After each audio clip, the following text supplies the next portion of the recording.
Hello guys, नमस्कार। आप सभी का स्वागत है अपने channel Shivnath CG Vyapam hub पर। मेरा नाम है विभोर कुमार श्रीवास्तव। आज हम देखने वाले हैं सीजी व्यापम सीजीपीएससी के लिए पीवाईक्यू। ये है हमारा एवरेज का पार्ट 1। ठीक है, तो इसमें पहला क्वेश्चन किसका है? पहला क्वेश्चन है सीजीपीएससी एसीएफ 2017 का। क्या बोल रहा है कि 25 संख्याओं का औसत शून्य है। अच्छा, 25 संख्या जो है उनका औसत शून्य है। इनमें से अधिकतम कितनी संख्या शून्य से अधिक है? हमसे ये बोल रहा है कि 25 संख्या है, उनका औसत कितना है? शून्य है। इनमें से अधिकतम कितनी संख्या ऐसी होंगी जो शून्य से अधिक होंगी? तो अब एक बात बताओ मेरे को, अधिकतम की बात हो रहा है तो अधिकतम अगर मैं 25 संख्या पूरी शून्य से अधिक ले लूंगा तो इसका औसत तो शून्य निकल नहीं सकता, है ना? तो अधिकतम में अगर मैं 24 संख्या एक एक ले लूं, अगर एक ठो को मैं 24 बार ले लूं तो क्या हो जाएगा? इसका टोटल 24 हो जाएगा। और जो 25वीं संख्या है, 25वीं संख्या को अगर मैं -25 कर लूं, 25वीं संख्या जो है उसको अगर मैं -25 ले लूं तो ये -25 हो जाएगा ना। यहाँ पे -25 क्यों लूं? -24 ले लेता हूँ, सॉरी, -24 ले लेता हूँ क्योंकि फिर -1 बच जाएगा ना। जो 25वीं संख्या अगर मैं उसको -24 ले लूं तो ये 24 में अगर -24 में प्लस करूंगा तो 0 हो जाएगा। तो इससे क्या होगा? एवरेज भी यहाँ पर क्या होगा? 0 हो जाएगा। तो कई क्वेश्चन ऐसे नॉर्मल लॉजिक से भी सॉल्व हो जाएंगे। तो अधिकतम हम कितनी संख्या शून्य से अधिक ले सकते हैं?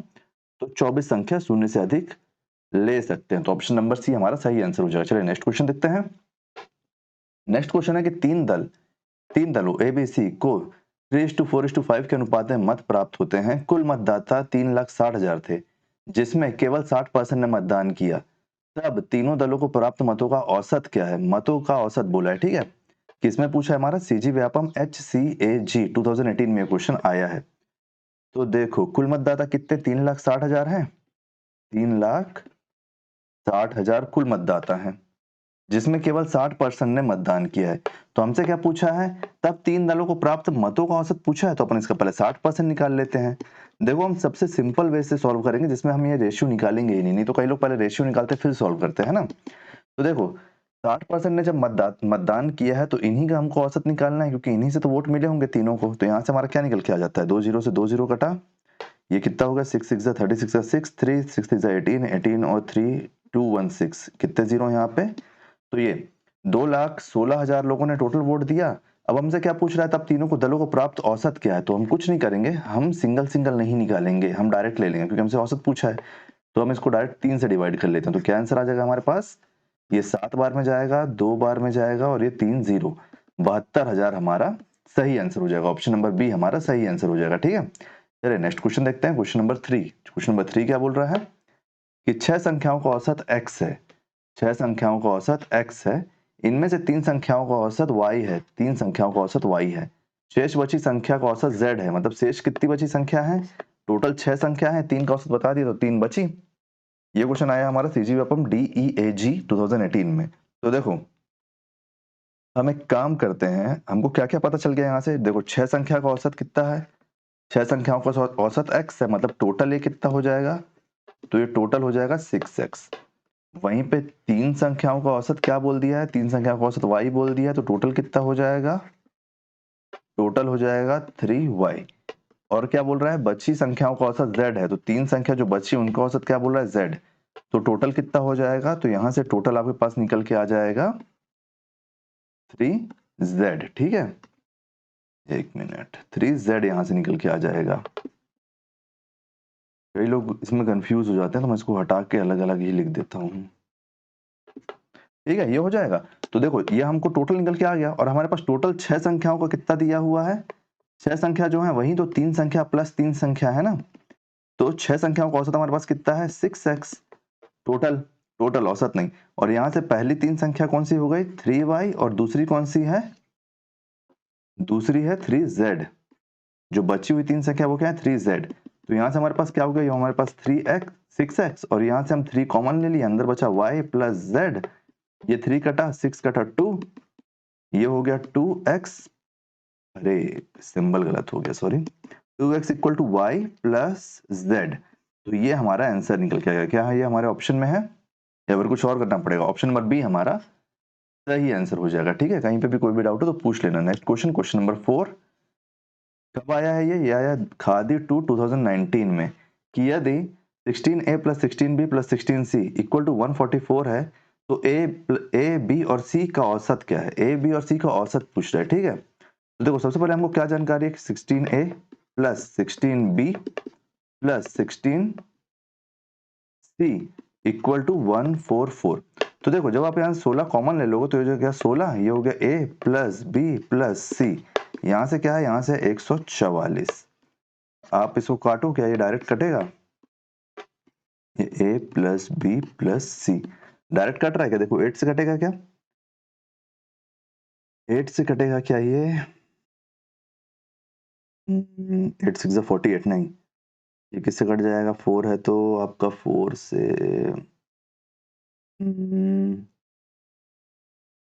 8 6 48,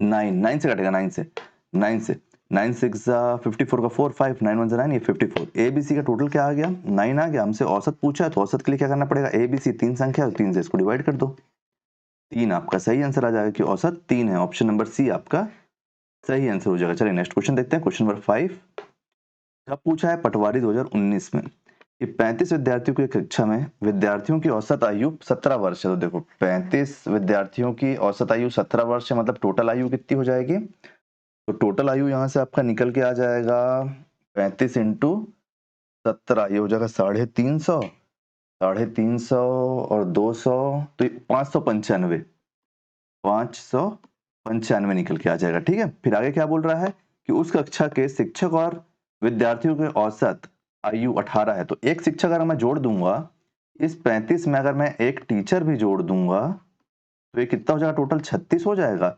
तब इसकी औसत आयु क्या है, 18। तो 36 इंटू 18 कितना हो जाएगा आपका, 36 इंटू 18 हो जाएगा 648, 648। तो बस कुछ नहीं, आपको 648 जो अब का टोटल है उससे, क्योंकि ये टोटल में टीचर की भी एज सम्मिलित है, इससे पुराने वाले टोटल को माइनस कर दोगे तो आपका सही आंसर आ जाएगा। यहाँ से क्या आएगा, 553।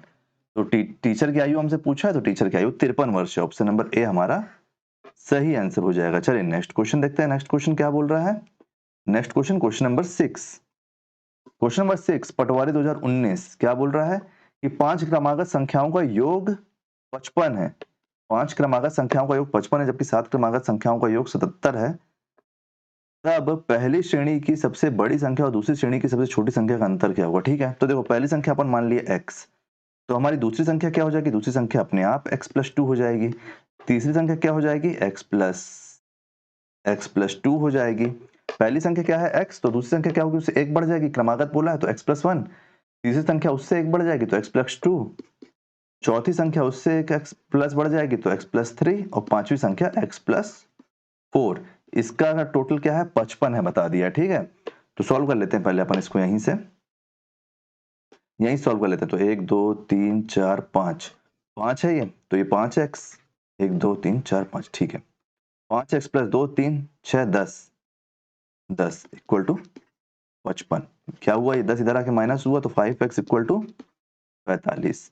x 5 से इसको काटूंगा तो x इक्वल टू 9। ये यहां तक का हुआ। चलो अब नेक्स्ट देख लेते हैं, नीचे क्या क्या है, 7 संख्या बोला है क्रमागत। तो ये एक x, फिर x प्लस 1, फिर x प्लस 2, क्रमागत बोला इसलिए क्रमागत में कितने कितने का अंतर रहता है, देखो 1 2 3 4 5, सब में एक एक का अंतर है ना, इसलिए अपन ऐसा कर रहे हैं। ठीक है, इसीलिए एक एक ऐड कर रहे हैं सब में। ये हो जाएगा x प्लस 3, तो प्लस में चल रहा है ना सब, प्लस में x plus 4 plus x plus 5 plus x plus 6, तो 1 2 3 4 5 6 7, इन सब का टोटल 77।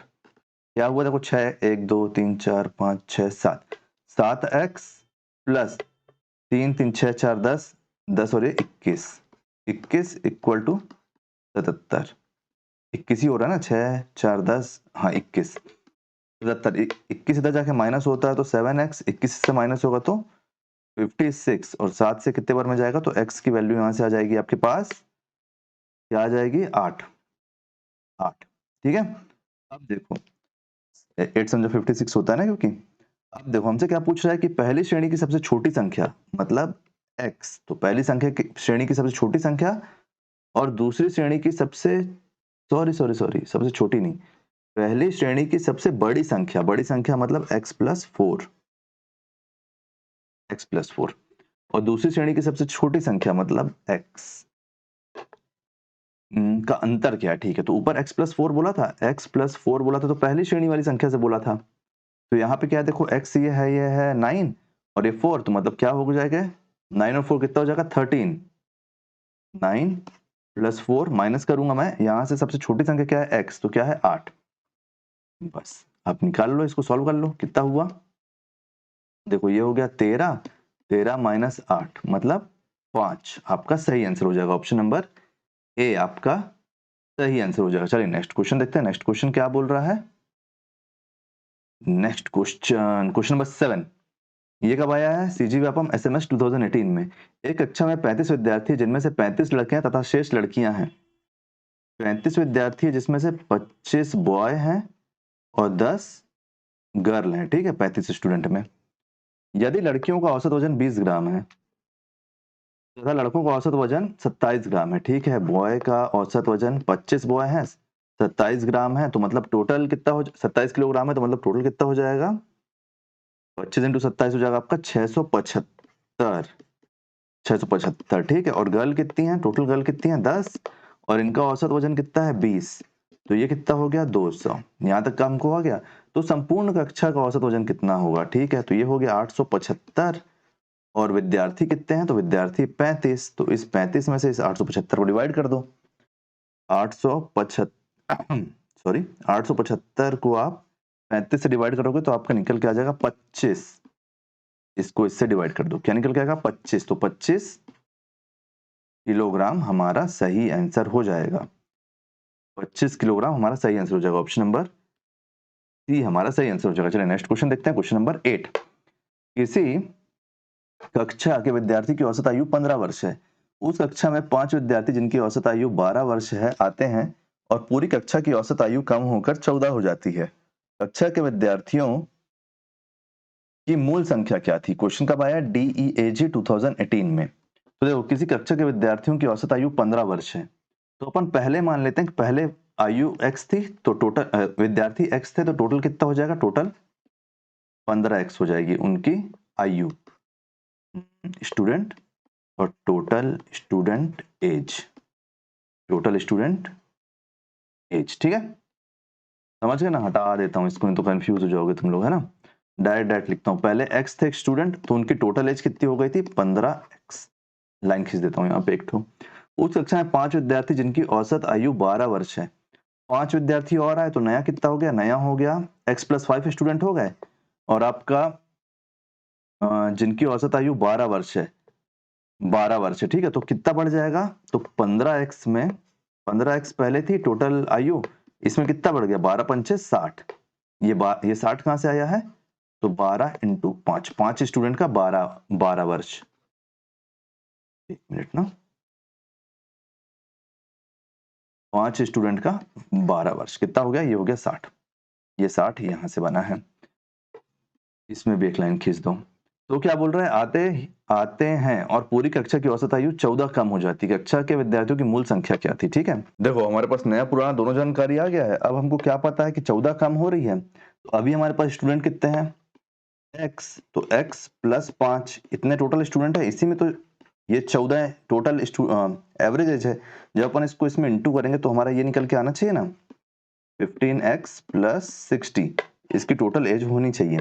तो देखो ये कितना हो गया, ये हो गया 14x प्लस 14 को जब इससे इंटू करेंगे तो कितना होगा 70, और ये किधर है, इधर इधर हो गया 15x प्लस 60।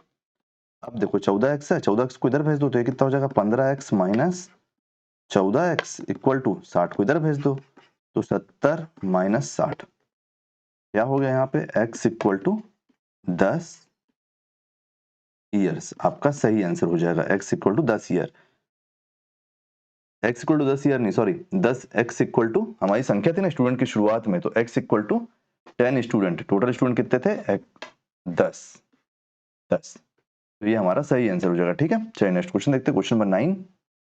5 संख्याओं का औसत 18 है, यदि एक संख्या हटा दी जाती है तो औसत 16 हो जाता है, हटाई गई संख्या का मान क्या है, CGPSC प्री 2012। तो देखो 5 संख्याओं का औसत 18 है, तो मतलब ये कितना हो जाएगा 18 पंचे, 18 पंचे कितना होता है 8 5 से 40 का 0 4 90, 8 पंचे 90। यदि एक संख्या हटा दी जाती तो औसत 16 हो जाता है, औसत 16 और संख्या हटाए तो कितना हो गया 4, 4 बचे। यहाँ से क्या निकल के आ गया आपके पास 6, 4 6 24, 6 और ये 6। क्या बचा यहाँ से आया आपके पास 28। तो 28 हटाई गई संख्या का मान है। 28 कैसे, 26 ना, 8 कैसे होगा ये तो 6 होगा। 26 हटाई गई संख्या का मान होगा। ऑप्शन नंबर डी आपका सही आंसर हो जाएगा। कौन सा सही आंसर हो जाएगा? Option number D. चलिए नेक्स्ट क्वेश्चन देखते हैं। नेक्स्ट क्वेश्चन क्या है? नेक्स्ट क्वेश्चन है कि एबीसी का औसत भार 45 किलो है। एबीसी किसमें आया क्वेश्चन? अमीन 2017 में। देखो सीजी व्यापम करवाता है उसका भी एग्जाम। ए प्लस बी प्लस सी का औसत भार 45 है। औसत भार 45 है मतलब ये 3 से डिवाइड हुआ होगा और ये 45 था। तो देखो ए बी सी का टोटल क्या निकल के आ जाएगा? ए बी सी का टोटल निकल के आ जाएगा 3 5 15 का 5, 3 4 12, 135। हटा दो इसको अब यहाँ से। यदि ए बी का औसत भार 40 किलो है, ए प्लस बी का औसत भार 40 किलो है। औसत था तो 2 से डिवाइड हुआ होगा, 2 ऊपर जाएगा तो क्या निकल के आ जाएगा टोटल। तो ए प्लस बी कितना हो जाएगा? 80। अब इसको भी हटा दो। अब क्या आया? बी प्लस सी। औसत भार बोला था मतलब 2 से डिवाइड हुआ होगा क्योंकि 2 संख्या है। क्या था? 43। बी प्लस सी क्या निकल के आ गया? ऊपर जाएगा ये 86। कितना हो गया? 86। अब देखो हमसे क्या पूछ रहा है कि बी का भार क्या है। तो जो ए बी सी है ये दोनों, इन दोनों का टोटल कर लो आप। इन दोनों का जब आप टोटल करोगे तो ए प्लस बी है प्लस बी प्लस सी हो रहा है। ए प्लस बी प्लस सी। तो ये कितना हो गया? ये हो गया 80 प्लस 86, ये हो गया 166। ये किसका मान आया? 166। ए प्लस 2b प्लस सी। तो 166 आ गया। जब आप इससे घटा दोगे ए प्लस बी प्लस सी, ये कितना है? ये 135 है। तो आपके पास बी का मान आ जाएगा ना, क्योंकि देखो ये तो कट गया, ये तो कट गया। यहां से क्या बचा? यहां से बचा बी और यहां से क्या बचा? 135 है ना ये। एक मिनट ना, 135। तो यहाँ से क्या बचा? यहाँ से बचा 3 और यहाँ से बचा 1, तो 31 किलो बी का भार है। तो उम्मीद करता हूँ गाइस कि सारे 10 क्वेश्चन आपको समझ में आ गए होंगे। कहीं पे भी कोई भी डाउट हो तो पूछ लेना। अगर कोई चीज समझ ना आई हो तो कमेंट कर देना। वीडियो कैसे लगा अपना फीडबैक में जरूर बताना। वीडियो अगर पसंद आया तो वीडियो को लाइक कीजिए, वीडियो को शेयर कीजिए। आने वाले सभी वीडियो के लिए चैनल बने रहिए, चैनल को सब्सक्राइब कीजिए और चैनल में एक बार विजिट जरूर कीजिए। इसमें आपको मैथ से रिलेटेड सारे डाउट क्लियर हो जाएंगे अभी हॉस्टल वार्डन के लिए। Thank you.